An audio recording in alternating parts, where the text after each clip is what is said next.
Dear students, in this video, we are going to understand the concept of trade in equity. This concept proves to be difficult for the student to understand in chapter 9 of financial management. So this video will take little more time to understand the concept, so be patient while listening it. Before I go ahead to make the concept clear, we need to understand the source of the finances available in the long run to a company. These sources of finances are equity and debt.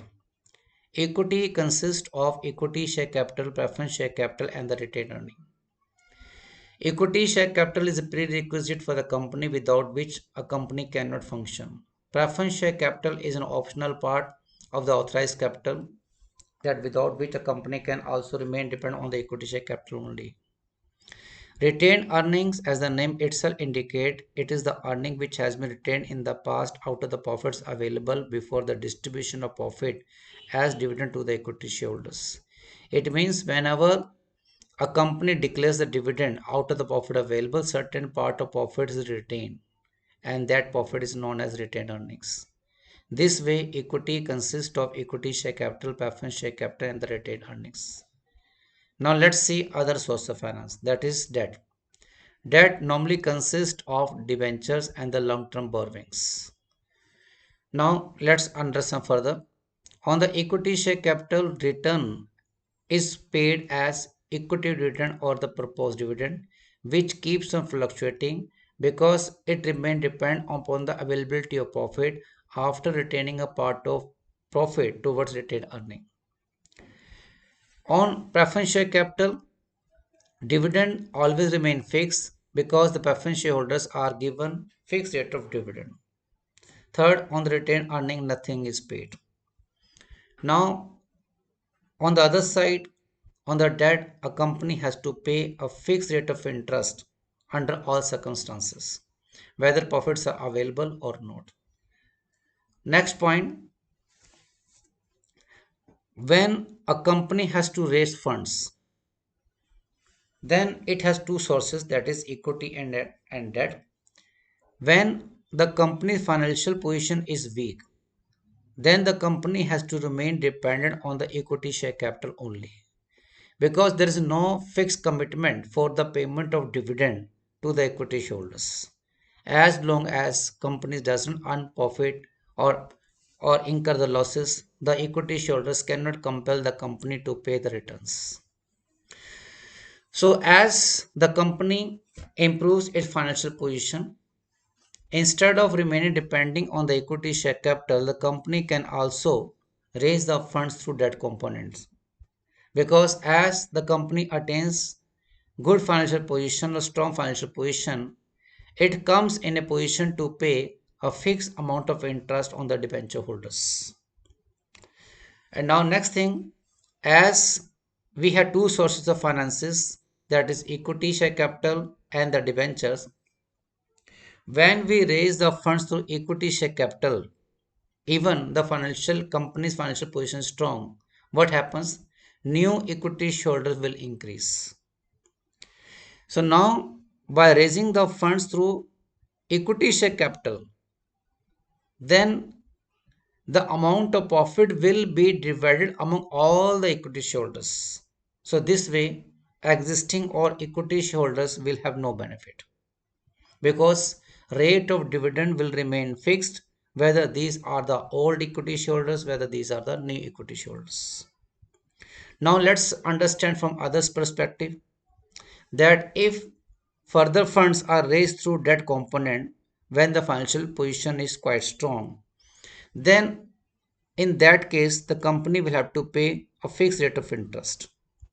So after paying a fixed rate of interest that may be 8%, 9%, 11%, 10%, and so on, the remaining profits will remain available to the equity shareholders only. So as a large amount of profits will now be available to the equity shareholders only, then it will give rise to the earning per share. This is the concept we have to understand. So now what is the meaning of trade in equity? Trade in equity means that if a company has to raise the funds and it raises the funds through debt component only, thereby it increases the earning per share, such situation is known as trading on equity. Now let's understand with the concept with the help of three situations. Here you can see we have capital employed of rupees 1 crore under three situations. And this capital employed consists of equity share capital and the debentures. For the purpose of convenience, we have not considered preference share capital.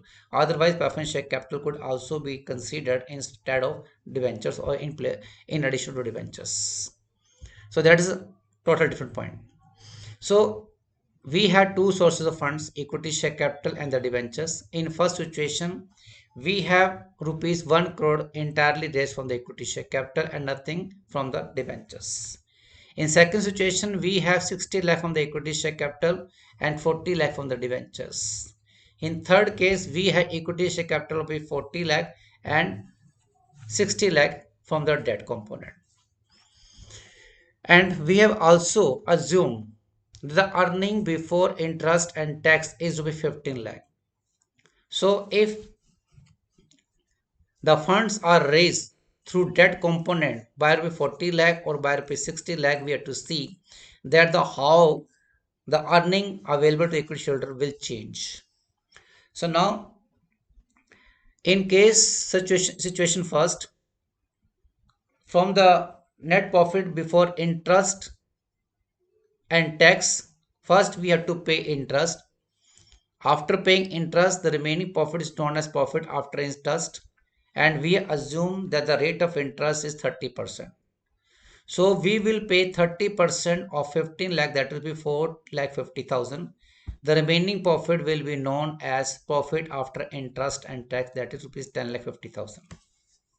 Now let's understand in the second situation where the debt component consists of 40 lakh on which 10% interest is paid.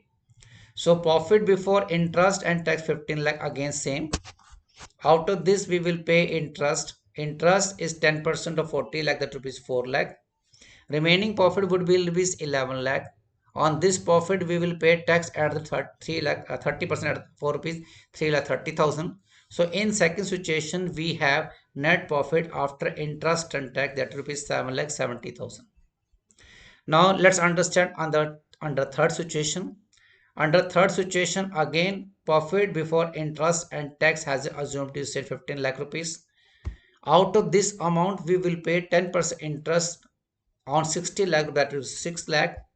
Remaining profit after interest is rupees 9 lakh, and on 9 lakh rupees we will pay tax 30%, 2 lakh 70,000. So this way we have profit after interest and tax 6 lakh 30,000. So under these three different situations, net profit after interest and tax is different and it is decreasing because of amount of interest. And now we have to calculate return on investment. Return on investment is calculated with the help of the following formula. That is net profit before interest and tax upon capital employed into 100. So if we calculate ROI, that is 15 lakh upon 1 crore into 100, that will be 15% in each case because capital employed has been fixed under all different situations. And now we have to find out earning per share. Earning per share means the earning which is available exclusively to the equity shareholders only, assuming there is no preference share capital. Earning per share will be net profit after interest and tax upon number of equity shares. So equity share capital is rupees 1 crore 6 lakh and rupees 40 lakh, and the unit value or face value of each share rupees 100. In first case there are 1 lakh equity shares. In second case we have 60,000 equity shares. In third case we have 40,000 equity shares. So earning per share would be net profit after interest and tax upon number of equity shares. So in first case it would be 10 lakh 50,000 upon 1 lakh. that is 10 rupees 50 paisa per share. In the second case, where the further funds have been raised through debt component for rupees 40 lakh, here the earning per share would be net profit after interest and tax 70,000 upon number equity share, that is 60,000. So earning per share has been now rupees 12 rupees 80 paisa, so which has risen by rupees 2 rupees 30 paisa per share over the previous situation. In third case, where the further funds have been raised for rupees 60 lakh through debentures, so here earning per share would be calculated. Profit after interest and tax is rupees 6 lakh 30,000 upon number equity shares, that is 40,000. Here earning per share has been determined as rupees 15 rupees 75 paisa, where it is increased by rupees 5 rupees 25 paisa over situation first. So now we can see that if the financial position is strong and a company raises the further funds through debt component, then the earning per share starts increasing. As the earning per share start increasing, equity shareholders will stand to gain and there will be maximization of wealth for the equity shareholders.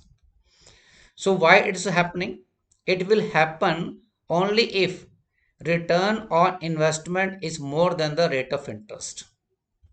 So return on investment is 15%, whereas rate of interest has been 10%. That is why earning per share is increasing.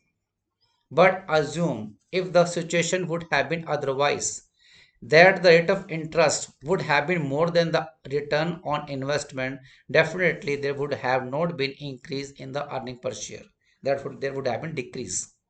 So it means if a company wants to raise funds, when a company is financially strong, then in such a situation, it has two options: to raise the fund through equity share capital or through debentures. But if the company has to raise the fund through debenture or the long-term borrowing, it has to be seen that the ROI is more than the rate of interest. In that case, earning per share will increase. Otherwise, earning per share will not increase. I hope you must have understood this concept. You can take the screenshot. If you have any doubt, you can leave your comments. Thank you so much for watching this video.